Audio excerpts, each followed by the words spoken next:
Après Valencia et Brandsatch, le leader de ce championnat en catégorie Elite 1, c'est la voiture numéro 24, surveillez-le bien, Anthony Kempen, c'est lui le leader. Le deuxième du championnat, c'est Anter Villarino. Alors, si vous n'avez pas l'habitude de suivre donc ces courses, sachez que le départ évidemment est lancé, le Pescar va s'écarter et dans le virage d'après, eh bien, l'accélération sera effectuée. Il faut absolument que les positions soient respectées jusqu'au franchissement de la ligne. Si les positions ne sont pas respectées jusqu'au franchissement de la ligne, il pourrait y avoir des pénalités.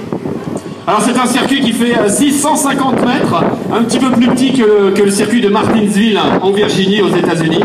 650 mètres avec à votre droite les virages 3 et 4 qui sont inclinés à 9 degrés. Et à votre gauche, les tout nouveaux virages 1 et 2 qui sont très difficiles, qui ont été très travaillés par l'organisation, qui sont inclinés à 10,5 degrés. Et si vous regardez bien le virage 1, qui est à votre gauche, tout au fond, vous allez voir que c'est là où les voitures ont le plus de difficultés, dans ces nouveaux virages à votre gauche, qui font donc que ce circuit est devenu un véritable vrai short track de NASCAR.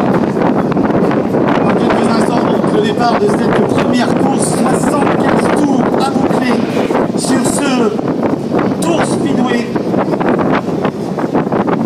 Eddie Cheever en pole position à ses côtés, Frédéric Gabillon. Eddie Cheever a choisi la ligne intérieure. Gabillon se retrouve à l'extérieur. On rappelle que le poleman a le choix de la ligne. Ouais. Ça veut dire que le premier est donc à l'intérieur et le deuxième est à l'extérieur.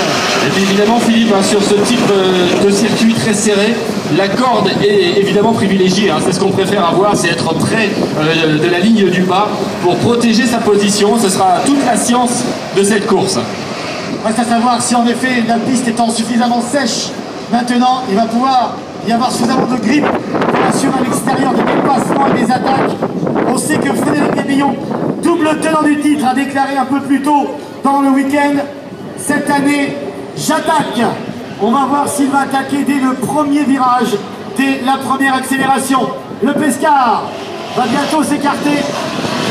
Il reste encore un tour et demi, je crois. Un tour et demi à boucler avant le départ. À suivre évidemment Anter Villarino, le champion de la série.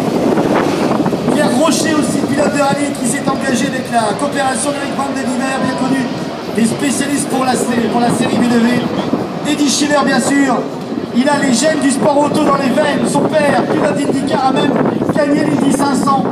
C'est pour vous dire s'il sait comment faire, enfin son père, sur un grand ovale. Je pense que le fils tient du papa. Surtout qu'il a gagné sa première course à laquelle il a participé, à Brandsatch. Et voilà le dernier passage avant le départ. Mesdames, messieurs, le Knauf 75 du Tour Speedway pour la 3e année ici. Le départ, le drapeau vert dans quelques secondes. Vous la sentez la tension, vous la sentez la tension, je la sens jusqu'ici. Et j'aimerais vous entendre dans les tribunes au passage des voitures pour ce premier tour des 75 à boucler aujourd'hui. L'accélération des voitures NASCAR. Le premier tour dans un silence complet. Et l'accélération. Et c'est parti. Bouguili, Bouguili, Bouguili, c'est comme ça qu'on dit, hein. Meilleur départ pour Eddie Cheever, 3 devant Fred Gabillon et Anter Villarino. Derrière crevaison déjà pour Bas Lenders. Très bon départ d'Eddie Cheever qui conserve la première place.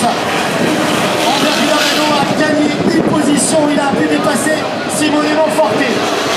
Premier top 5 après un tour. Cheever, Gabillon, Villarino, Monforte et Lauda.